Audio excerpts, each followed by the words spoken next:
Hello, everybody. It's Dave Neal, stand-up comic and host of the Rush Hour podcast. I have a big update to a video I made yesterday. I made a boo-boo.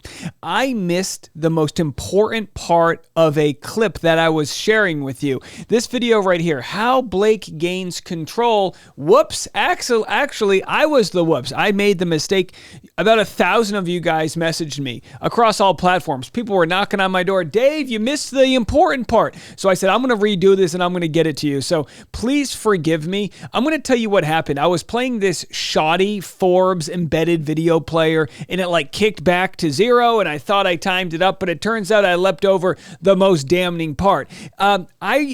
I record half my content late at night and then the other half the next day. And the reason I do that is I really value the art of having morning content for my audience. That's why the morning rush hour is entertainment for your rush hour ride to work. I really like to have that content up, but I'm also raising a new baby. I've got a 9-month-old. And let me tell you something. I'm not saying this to make an excuse. I love that child with all my heart and then some. My baby Augie just turned 9 months. I took this photo. My wife took this photo yesterday, but I love him to death. He doesn't let me sleep that much. He doesn't. He's like, you know what, Dad? I love you, but I'm going to exhaust you. I'm going to just wring out any amount of energy you have. And so I've been making some unforced errors in judgment, that being how I make my content. So I'm saying all that just to let you guys know before I get into this video. Thank you so much for being so kind in letting me know that I messed up that last video and not being too judgy. I make mistakes like everybody else, It wasn't on purpose. But anyway, what I'm trying to say is blame that kid. Blame that little perfect little 9-month-old with the chubbiest little cheeks and the cut. He's I smile when I go to bed and I smile when I wake up and every moment in between. But I don't sleep. That's what I don't do. So anyhow, I say that at like 1 a.m. when I make these videos. But either way, let's get into it. So by the way, next video. After this one, next video, I'm going to watch this 6-minute TikTok in its entirety.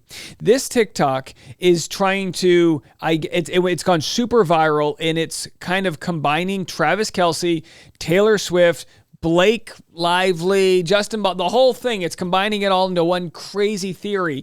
I've decided not to watch it until I watch it live with you, and I'll let you know what I think about that. I'm just letting you know that's coming next, so make sure you're subscribed for that. You might not know this because you've been getting my content jammed down your throat, but if you're not subscribed, you're not going to get every video. YouTube will decide which videos it shows to people. I make a hell of a lot of content. I got at least 4 pieces of content coming your way today, so double check, make sure you're subscribed, and now I'm going to get into how I messed up this video. So I share. Oh, here it is.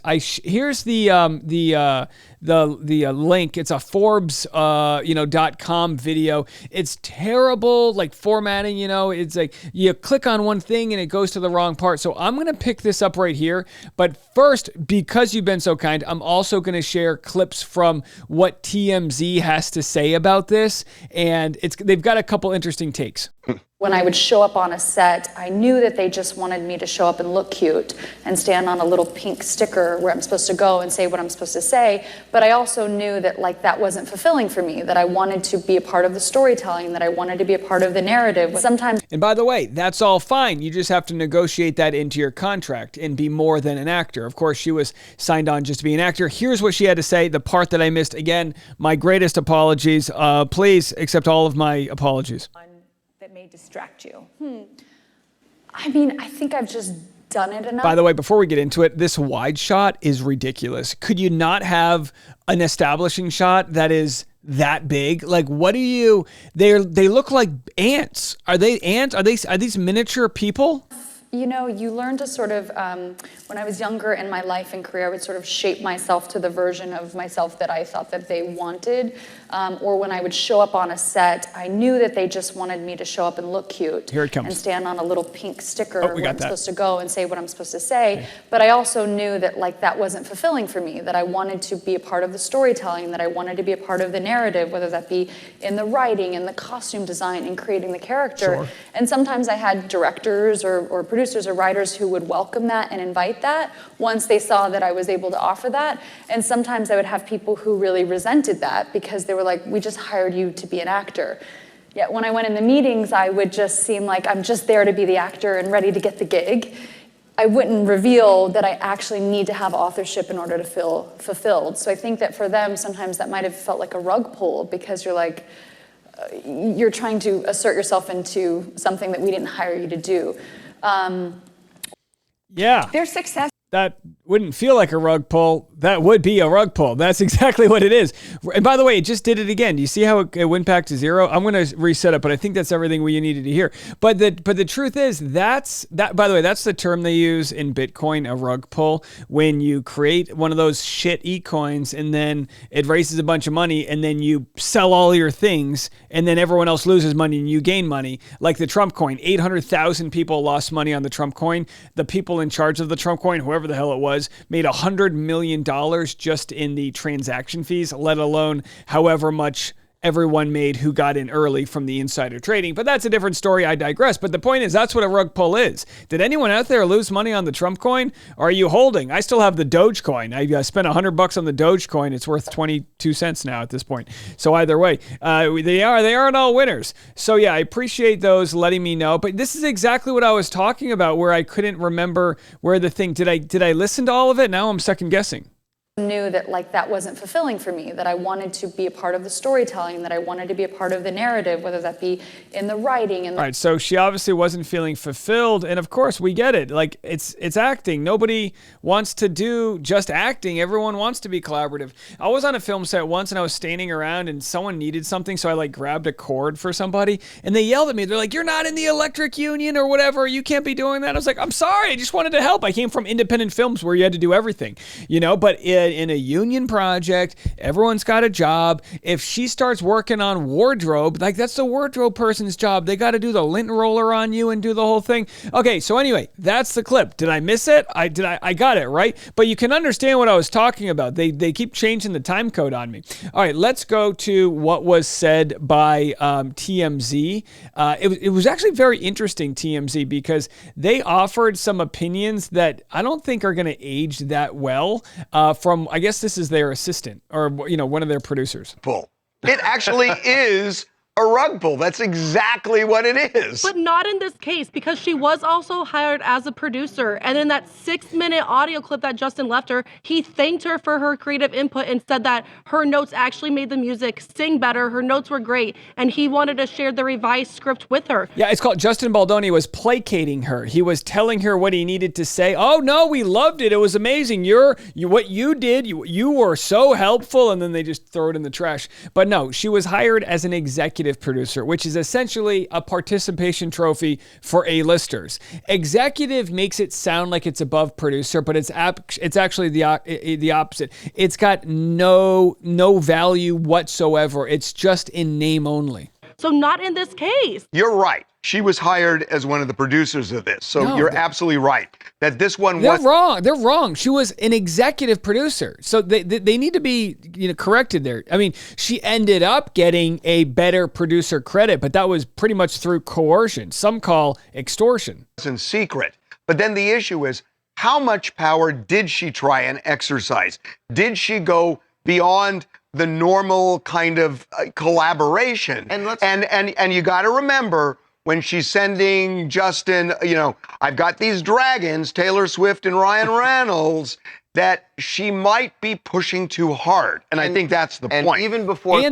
And she gave script rewrites during the writer's strike, which might not seem like a big deal, but you're not allowed to work when you're on strike. That is for a reason. That is being in solidarity with everybody else. Everybody puts the work down, therefore it puts greater pressure on the producers union or the producers guild or whatever to make sure that they meet your demands. There were lawsuits. That was the conversation. It was about who had creative control of this movie. That was the debate. That was the battle between them when the movie came out. That's right. That everyone was reporting on. So the lawsuits came later, but what she says in this Forbes video is spot on about who's actually running the show. One person's got to run it. I mean, you can't do this by committee. So who's running it? Is it the director?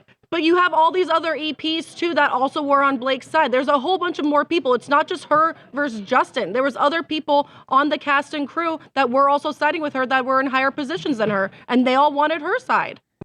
I don't know. I mean, I don't know. They were not in higher positions. It was Sony, the distributor, who was on her side. But as we know, they have ulterior motives for that, being that they want to work with Ryan Reynolds and her in other projects and capacity. But no, I don't know of anybody that was on her side that was in a position of power. Again, they got EPs wrong. Executive producer. It means nothing. You can be an executive producer of my channel. All right, leave a comment. Does anybody want to be an executive producer? You get one. It's under your chair. Look, you get an executive producer. Everyone who's watching this video, blanket, I'm letting you know right now, blanket pardon, you're all executive producers. Well, you don't see anything on Higher his side positions here? than her- yeah. Higher positions than her. He's the director. He's in higher Courtney. positions yeah. than her. He's On that- the All right, director. so, okay, so now they're calling her out, saying, "No, you got it wrong." And this is why robust conversation is good. They're like, "No. He's the top dog. He has the rights to the film. He's in charge. He's the daddy. He's the captain." He was the director. Well, then have a backbone and trust your movie, and don't be scared of these dragons. Trust in yourself. And Well, then you play it out. no. If you are saying you're up against Ryan Reynolds and Taylor Swift, come on, Courtney. Come on. I mean, I just like to end it when you said I was right. I was already done talking. Oh, I feel bad for Courtney. She tells we got to end there. She tells Justin Baldoni to have a backbone, and then she immediately retracts it because she realizes, okay, Justin Baldoni's got a backbone. Now, of course, he had, it's a crippling backbone. He had to make sure Blake Lively didn't weigh too much because he's got a spine issue, and then he, of course, had a spinal infection, but he's still got the backbone. It's just very weak and porous at this point. How funny. So, again, no shade on Courtney here. I've never met her before. She seems lovely, but she's like, well, have a backbone. And it's like, listen, Justin Baldoni did everything under his power. He pulled every lever and tool that he had in dealing with what might be a full-blown narcissist A-list actress, okay? He was kind to her. He didn't speak loudly. I mean, he did everything everyone wishes a boss did, right? He listened to her. He incorporated her notes. He gave the mouse the cookie. Now, if you're like me, you're a sugar addict. You don't give Dave Neal a cookie, all right? All my executive producers out there, don't give me a cookie. It's just not enough. I got sugar addiction. It's like cocaine to me. I'll blow you for a cookie, whatever I need to do.